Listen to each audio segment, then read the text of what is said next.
Hi friends, easy and ടേസ്റ്റിയുടെ പുതിയ എപ്പിസോഡിലേക്ക് സ്വാഗതം. നമുക്കിന്നൊരു അടിപൊളി സോയാബീൻ്റെ ഡിഷ് ചെയ്യാം. ഇവിടെ ഞാൻ 2 പാക്കറ്റ് സോയാബീനാണ് ഉള്ളത്. നമുക്ക് ആദ്യം ഈ സോയാബീൻ ഒന്ന് വെള്ളത്തിലിട്ട് കുതിർത്തണം. സോയാബീൻ കുറച്ച് ഹാർഡായിട്ടാണ് ഉള്ളത്. നമുക്ക് വെള്ളത്തിലിട്ടിട്ട് തിളച്ച വെള്ളത്തിലേക്ക് ഇടുമ്പോഴാണ് അത് നല്ല സോഫ്റ്റി ആയിട്ട് കിട്ടുന്നത്. ഞാനിവിടെ വെള്ളം വെച്ചിട്ടുണ്ട്, സോയാബീൻ ഇട്ടിട്ടുണ്ട്, നല്ല സോഫ്റ്റി ആയിട്ട് വന്നിട്ടുണ്ട്. നമുക്കിനി ഇതൊന്ന് പിഴിഞ്ഞെടുക്കേണ്ട ആവശ്യകതയുണ്ട്. എന്നിട്ട് നമുക്ക് ഉപ്പേരിയാക്കാൻ തുടങ്ങാം.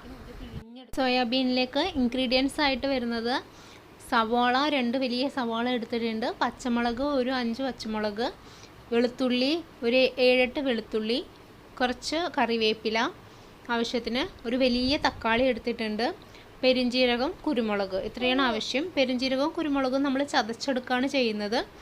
ഇത്രയാണ് ഇൻഗ്രീഡിയൻസ് ആയിട്ട് വരുന്നത്. ഒരു ചട്ടി ചൂടാക്കിയിട്ട് നമുക്ക് ലേശം വെളിച്ചെണ്ണ ഒഴിക്കാം. അരിഞ്ഞ് വെച്ചിരിക്കുന്ന സബോള ചേർക്കാം കേട്ടോ. നമുക്ക് ആദ്യം ഇഞ്ചി വെളുത്തുള്ളിയല്ല, സബോള ചേർത്ത് കുറച്ചൊന്ന് വഴണ്ടതിന് ശേഷമാണ് നമ്മൾ ഇഞ്ചിയും വെളുത്തുള്ളിയും മസാലയും പെരിഞ്ജീരകവും കുരുമുളകും കൂടി ചതച്ചത് ചേർക്കണത് കേട്ടോ. എന്നാലും ആ ഒരു മസാലയുടെ മണം നിൽക്കുള്ളൂ. നന്നായിട്ട് വഴറ്റാം. നമുക്ക് ഇതിൻ്റെ കൂടെ തന്നെ ലേശം മഞ്ഞൾപ്പൊടിയും ഉപ്പും കൂടി ഇട്ട് കൊടുക്കാം. അപ്പോൾ അത് അതിൻ്റെ മണക്ക് മാറി സബോള പെട്ടെന്ന് വഴന്ന് കിട്ടും.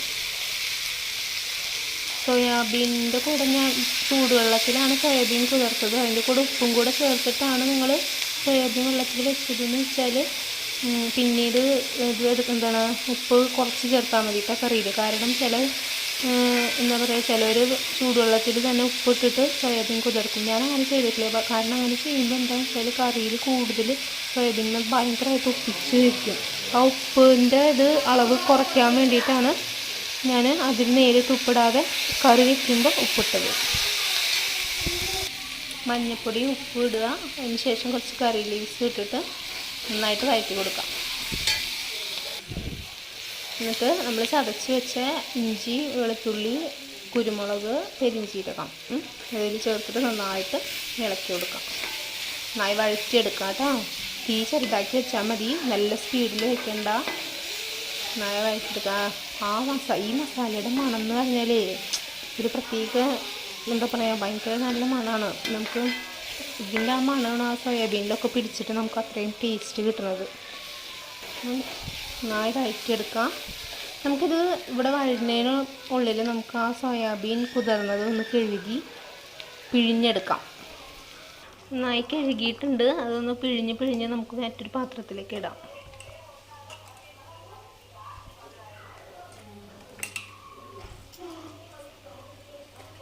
സോയാബീൻ മുഴുക്കനായിട്ടായാലും നമുക്ക് ചെയ്യാം, അല്ലെങ്കിൽ അതിനൊന്ന് ക്രഷ് ചെയ്ത് ഇങ്ങനെ ഇട്ടിട്ടായാലും ഉണ്ടാക്കാം കേട്ടോ. ഞാൻ മുഴുക്കനെ ഇടുന്നില്ല, ചെറുതായിട്ടൊന്ന് ചെറിയ സോയാബീനാണെങ്കിൽ കുഴപ്പമില്ല. അതിപ്പോൾ അല്ലെങ്കിൽ നമുക്ക് ഇങ്ങനെ പകുതിയാക്കിയിട്ട് കഷ്ണങ്ങളാക്കിയിട്ട് ഇടാം. സവോള വഴന്ന് വന്നിട്ടുണ്ട്. നമുക്ക് കുറച്ച് മല്ലിപ്പൊടി ചേർക്കാം. ഒരു 1.5 സ്പൂൺ മല്ലിപ്പൊടിയാണ് ഞാൻ ചേർക്കണത് കേട്ടോ. മല്ലിപ്പൊടി നന്നായിട്ട് അതിൻ്റെ മണം പോകുന്നവരെ നന്നായി വഴറ്റിയെടുക്കുക. ശരിക്കും പറഞ്ഞാൽ ഇതിൽ കുരുമുളക് ചതച്ചിട്ടതിൻ്റെ ആ ഒരു എരിവും മണവുമാണ് കൂടുതൽ നിൽക്കേണ്ടത്. അപ്പോഴാണ് അതിൻ്റെ ആ ഒരു ടേസ്റ്റ് വരിക. എന്നാലും നമ്മളിതിൽ കുറച്ച് എന്താണ് പച്ചമുളക് അരിഞ്ഞിട്ട് വഴറ്റിയാലും വിരോധമില്ല. പിന്നെ കുറച്ച് മുളക് പൊടിയും കൂടെ ചേർക്കുന്നുണ്ട്, ഒരു നിറവും ഇതും കിട്ടാൻ വേണ്ടിയിട്ട്. പക്ഷെ കുരുമുളകിൻ്റെ ടേസ്റ്റാണ് കൂടുതൽ വേണ്ടത് കേട്ടോ. പിന്നെ കുറച്ച് മാത്രം മുളക് പൊടി ചേർക്കുന്നുണ്ട്. ബാക്കി കുരുമുളകിൻ്റെ ടേസ്റ്റ്. ഇത് നല്ല എരിവുള്ള മുളക് പൊടിയാണ്. ഞാനൊരു 1/2 സ്പൂൺ മുളക് പൊടി ചേർക്കുന്നുണ്ട്. നന്നായി വഴറ്റിയെടുക്കാം. കുരുമുളക് ചതച്ച് അല്ലെങ്കിൽ പൊടിച്ച് വെച്ചിട്ടുണ്ടെങ്കിൽ അത് ചേർക്കാം. അവസാനം ചേർത്താൽ മതി കേട്ടോ. അത് അവസാനം ചേർക്കുന്നത് കൂടുതൽ നല്ല ടേസ്റ്റ് ആയിരിക്കും. ഇപ്പോൾ നമുക്കിത് വഴന്നതിന് ശേഷം സോയാബീൻ ഇതിലിട്ടിട്ടൊന്ന് വേവിച്ചെടുക്കണം. ഇനി വേറൊരു ചെറിയ കാര്യം പറയാൻ എന്താണെന്ന് വെച്ചാൽ, ഇതിൻ്റെ കൂടെ ലേശം ചിക്കൻ മസാല പൗഡർ ഇല്ലേ, നമ്മളെ ചിക്കൻ മസാല പൗഡർ കൂടി ഉണ്ടെന്നുണ്ടെങ്കിൽ അതിന് വേറൊരു ടേസ്റ്റായി മാറും കേട്ടോ. ഒരു പ്രത്യേക മണമായിരിക്കും. അല്ല ഇങ്ങനെ തന്നെ നമുക്ക് ചേർത്തിട്ടായാലും അതിനും പ്രത്യേക രുചിയായിരിക്കും. അപ്പോൾ എൻ്റെ അനിയന് ഭയങ്കര ഇഷ്ടമാണ് ചിക്കൻ മസാലപ്പൊടി ചേർത്തിട്ടുള്ള സോയാബീൻ എന്ന് വെച്ചാൽ അവന് ജീവനാണ്. അപ്പം ഞാൻ അതുകൊണ്ട് കുറച്ച് ചിക്കൻ മസാല പൗഡർ ചേർക്കുന്നുണ്ട്. എന്നിട്ട് അപ്പോൾ അതിന് അപ്പോൾ ഇതെന്താ പ്രത്യേകത വെച്ചാൽ ചിക്കൻ മസാലയുടെ ഒരു മണം വരും, ചെറിയൊരു സ്മെല്ലുണ്ടായിരിക്കും. മറ്റേതാകുമ്പോൾ നാച്ചുറലായിട്ടുള്ള നമ്മുടെ കുരുമുളകിൻ്റെയും പെരുംജീരകത്തിൻ്റെയും ആ ഒരു മസാലയുടെ ആ ഒരു മണവും എരിവായിരിക്കും ഉണ്ടാവാം. ഇതിലാകുമ്പോൾ ചിക്കൻ മസാല പൗഡറിൻ്റെയും കൂടെ. പക്ഷേ ഇതൊരു ടേസ്റ്റാണ് കേട്ടോ. ഓരോരു നമ്മളെ പല രീതിയിൽ വെച്ച് നോക്കാമല്ലോ. ഒരു പ്രാവശ്യം ഇങ്ങനെ വെച്ച് നോക്കാം, ഒരു പ്രാവശ്യം മറ്റേ രീതിയിൽ വെച്ച് നോക്കുക. നല്ല ടേസ്റ്റാണ്. ഇതിപ്പോൾ എൻ്റെ അനിയന് അവനിതാണ് കൂടുതൽ ഇഷ്ടം, ചിക്കൻ മസാല പൗഡർ ഇട്ടിട്ട് അതിൻ്റെ സ്മെല്ലോട് കൂടിയിട്ട്. അപ്പോൾ ശരിക്കൊരു നല്ലൊരു ചിക്കനൊക്കെ ഫ്രൈ ചെയ്ത് കഴിക്കുന്ന ഒരു ഫീലിംഗാണ്. അപ്പോൾ അങ്ങനെ വെച്ച് നോക്കാം നമുക്ക്. ഇനി നമുക്ക് തക്കാളി, അരിഞ്ഞ് വെച്ച തക്കാളി ചേർത്ത് തക്കാളി നന്നായിട്ട് വഴറ്റിയെടുക്കാം കേട്ടോ. ആ തക്കാളിയൊക്കെ നന്നായിട്ട് അതിൽ കുത്തി കൊടുക്കുക, അതങ്ങനെ ആ മസാലയൊക്കെ പിടിക്കാൻ വേണ്ടിയിട്ട് കേട്ടോ. ഇനി നമുക്ക് നമ്മുടെ സോയാബീൻ ചേർക്കാം. സോയാബീൻ ഇട്ട് നന്നായിട്ട് അതിൽ വഴറ്റിയെടുക്കുക. പ്രത്യേകം ശ്രദ്ധിക്കണം, ഈ സോയാബീൻ നമ്മൾ നന്നായി പിഴിഞ്ഞെടുത്തതാണ്. വെള്ളം ഉണ്ടാവാൻ പാടില്ല. ഇതിലും ചട്ടിയിൽ ഇട്ടതിന് ശേഷവും വെള്ളം ഒഴിക്കരുത് കേട്ടോ. വെള്ളം ഒഴിച്ചാൽ അതിൻ്റെ ടേസ്റ്റൊക്കെ പോവും, ഒരുമാതിരി ചവ പോലെ ഉണ്ടാവും. അത് കാരണം നന്നായി പിഴിഞ്ഞ് നമ്മൾ അങ്ങനെ തന്നെ കരിഞ്ഞു പോകുന്നൊന്നും വിചാരിക്കണ്ട, കരിഞ്ഞു പോകുന്നില്ല. കാരണം ഈ സോയാബീനുമേ തന്നെ നന്നായി അമർത്തിയാൽ കാണാം. അത് കണ്ടോ, ഒരു പ്രത്യേക ഒരിത്തിരി വെള്ളം ഉണ്ടാവും അതുമ്പോൾ ഉള്ളിൽ തന്നെ. ആ വെള്ളത്തോണ്ട് തന്നെ അത് വെന്തോളും. ഫ്രൈ ആയി കിട്ടാനാണ്, നിങ്ങൾ എക്സ്ട്രാ വെള്ളം ഒഴിക്കാൻ പാടില്ല കേട്ടോ.